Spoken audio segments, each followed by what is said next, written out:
Hello guys, welcome back. एक बार फिर आप सभी का English grammar with Ashok sir के यूट्यूब चैनल पर स्वागत है। आज हम सभी जानेंगे कि बिफोर और इन फ्रंट ऑफ में क्या डिफरेंस है।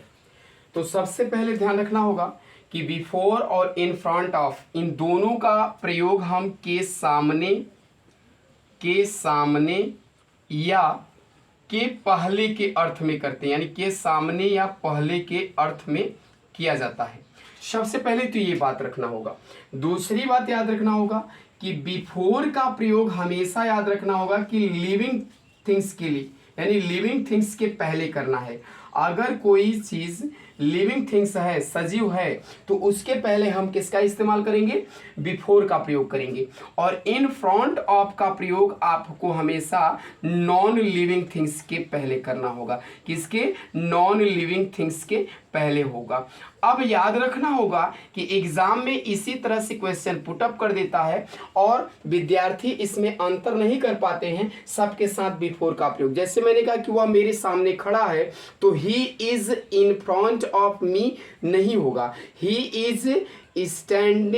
इज स्टैंडिंग बिफोर मी करना होगा। क्या होगा? वह मेरे सामने खड़ा है तो he is standing in front of me कहेंगे तो सेंटेंस इनकरेक्ट हो जाएगा। मैंने कहा कि मेरे घर के सामने एक पेड़ है, तो मैं क्या कर सकता हूं कि यानी कि there is a tree in front of my house, there is a tree in front of my house. क्योंकि आपको दोनों चीजें आपको नॉन लिविंग थिंग्स में है, तो आप वहां पर इस्तेमाल इन फ्रंट ऑफ का कर सकते हैं। बट बिफोर का प्रयोग हमेशा जब भी करना है आपको हमेशा याद रखना होगा कि बिफोर इज यूज्ड है ना, before the living things, and in front of is used before the non living things. I hope that दोनों टॉपिक आपको अच्छी तरह से समझ में आ गया होगा। यानी कि मैंने कहा कि वह मेरे सामने खड़ा है, तो फॉर एग्जाम्पल के दृष्टिकोण से हमने क्या किया कि ही इज स्टैंडिंग, याद रखना,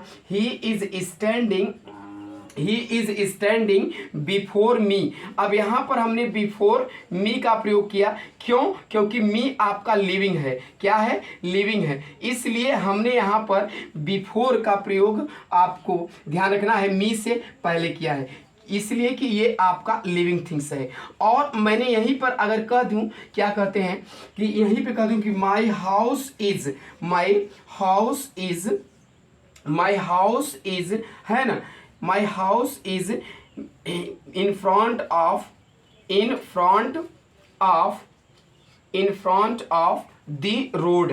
मैंने कहा कि मेरा मकान जो है सड़क के सामने है। तो अब ध्यान समझना है कि ये जो दोनों हैं आपका नॉन लिविंग है, यानी हाउस भी नॉन लिविंग है और रोड भी क्या है? नॉन लिविंग है। तो ये चीजें आपको याद रखना होगा कि हम दोनों का प्रयोग, यानी बिफोर और इन फ्रंट ऑफ का प्रयोग, दोनों का प्रयोग के सामने और पहले के अर्थ में करेंगे।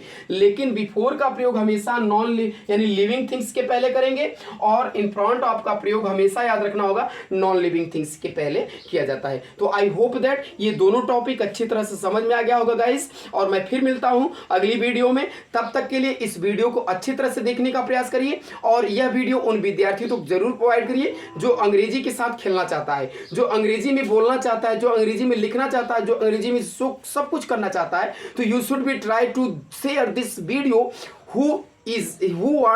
who wants to learn English, my dear student, who wants to learn English। इतना बात को याद रखना है। So absolutely I hope that you should be try to understand my point and got my point, my dear student। इस video को उन विद्यार्थियों को जरूर प्रोवाइड करिए जो अंग्रेजी सीखना चाहता है। और साथ में मैं आपसे एक बात जरूर कहूंगा कि ये जो वीडियो आप देखते हैं इसको कॉपी कलम लेकर के उतारिए, आप इसको लिखिए कॉपी कलम पर और इसको याद करिए और एक दूसरे के सामने बोलने का प्रयास करिए। Thank you.